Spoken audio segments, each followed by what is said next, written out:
These two right here are 10 out of 10.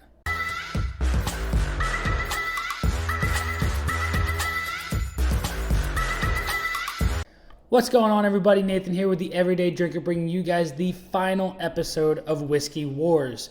Myself, Matt, and Pat have absolutely enjoyed this, and I hope you guys have as well. If you have, make sure you drop a like for this final video. Make sure you subscribe to me and go check out their channel as well, as they make awesome content over there. They are super awesome guys, and they're super close to 1,000 subscribers, and they're doing an awesome 1,000 subscriber giveaway, as am I when we hit it. They're going to give away a 1.75 liter bottle of Weller Special Reserve. I myself am giving away 4 2-ounce samples of different bourbons. We're doing 2 ounces of Blanton's, 2 ounces of Eagle Rare, 2 ounces of Weller Special Reserve, and 2 ounces of Wild Turkey Rare Breed. So make sure you guys are hitting that subscribe button if you want to be entered. Okay, so let's get into the fun part, the juicy part of today's video, the part you guys came for, and we're going to be drinking some whiskeys. Today on the chopping block, the Minor Bros brought Joseph Magnus Cigar Blend. I personally do not have that, so they sent me a little tiny sample in this little tiny glass jar. Now, can't call this a bourbon battle because I'm putting that bad boy up against Old Elk Double Wheat. You guys know how much I love this bottle, and this bottle right here might be my number one on the shelf at the moment. But this is consisting of 71.5% wheat, 25% corn, 3.5% barley. This is a 6, 7, and 8 year bourbon, or sorry, not bourbon, wheated whiskey. Super close to a bourbon. It is aged in new oak barrels, but because it is not 51% corn, you can't call it a bourbon. So we have our glasses labeled. Let's get to pouring. Let's put them on the spinny guy, and you guys know what the deal is. Let's spin.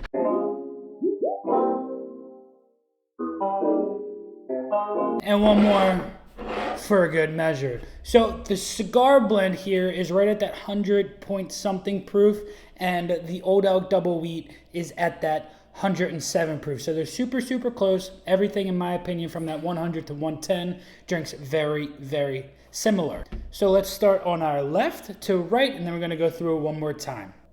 A little light on the nose. I got like a burst of strawberry almost there. Light fruits, not dark fruits, light, like raspberries, like a raspberry cream pie. A little oatmeal there too. Smells really good. Wow. This has some delicious flavors in there. I'm getting almost like a, oh wow. A soft tobacco note. Makes me think that this is the cigar blend, but I could be completely wrong. Holy cow. That was like a banana. But there's a little bit of maple in there too. Like a maple brown sugar. Let's get into the palate. Oh man, that is a cereal. That's cereal right there. But that is cereal, banana bread, light strawberries and raspberries in there.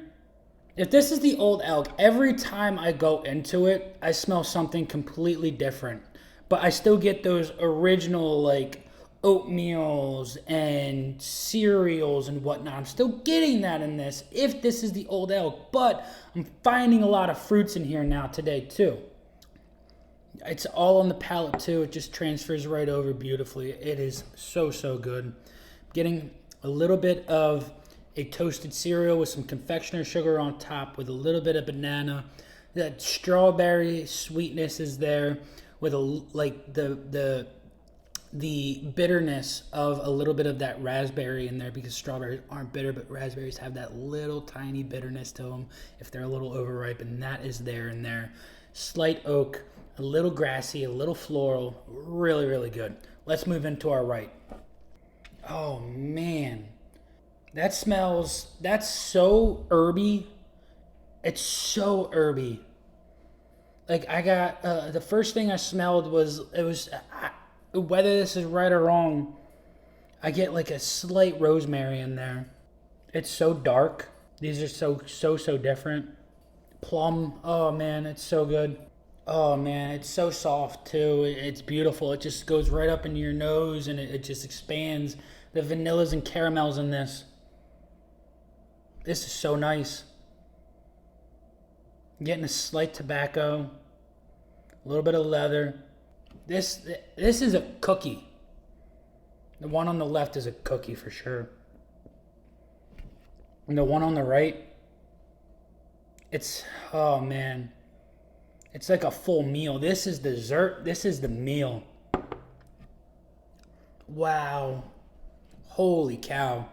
That's so good. It's got this mouthfeel that just coats everything. It's buttery, it's creamy. It goes right over onto the palate, drops down, hits a little tiny burn, but it is not crazy whatsoever. It's giving me a little hug right here. But that dark fruit plum with maybe like a dark, the dark cherries is so prevalent in this. Ooh. Toasted almonds. And I'm getting that nuttiness on the palate too. Oh yeah. These are nice toasted walnuts, almonds. This is nutty too. Wowzo. Those were so good. Gonna clean my palate. We're gonna go from the right to the left. These two right here are 10 out of 10. These two right here, you can't do this and you can't do this. They are equal. They are equal. I can't pick one. If I had to pick one, if a gun was to my head, the darker notes on this guy round off, whereas the warm, inviting notes on this guy, they linger a little bit longer. And the sweetness from this guy attracts me a little bit more. Like, it's so hard to say which is my favorite because they are both fantastic. If I had to pick a winner, though, with a gun to my head, I'd have to go with the one on my left. I would have to go with the one on my left. But the one on my right is just, they're touching. The glasses are touching, and I don't want to pick a winner, but I have to pick a winner. And the one on my left is the winner. And we're going to find out what it is. It's the Old Elk. And I don't want to say that the Old Elk won because these were both fantastic. They're so good.